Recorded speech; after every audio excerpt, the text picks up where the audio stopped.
So, again, going back to the situation he's in right now, he's had all these casualties, and they're like, the major says, hey, regardless, we got to keep going, which is the way war actually is. Yeah.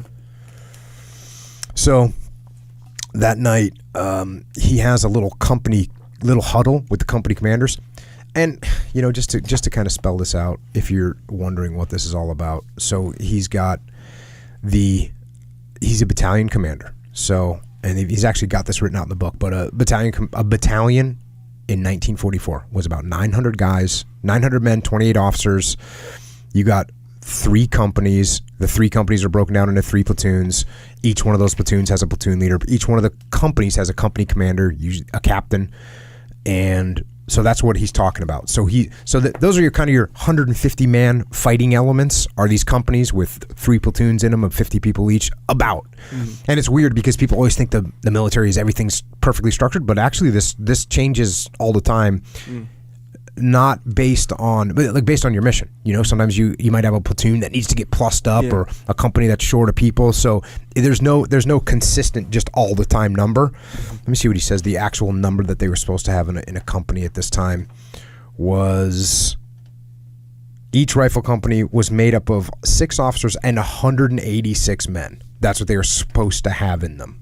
Now, you're going to find out real quick that they rarely have even close to 100. But that's what they're supposed to have. So at this point, he's bringing in these 3 company commanders to talk to them about kind of a plan, and also to get a debrief on what happened during the day and what they're planning to do ahead. Here we go.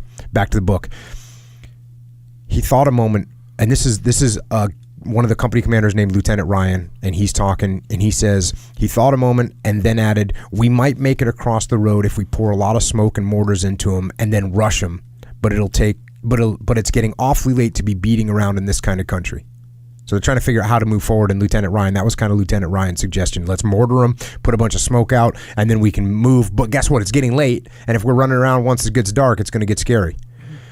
Ryan stopped and looked at Kenny. It was Kenny's turn. And Kenny, you're going to find out, is a legit badass. Sir, I only had a few minutes to look things over before Weddle came along and invited me back here to see you, but that orchard is a terrible place. No cover anywhere. Machine guns covering every inch of it. We lost a lot of men in there the first time. He paused.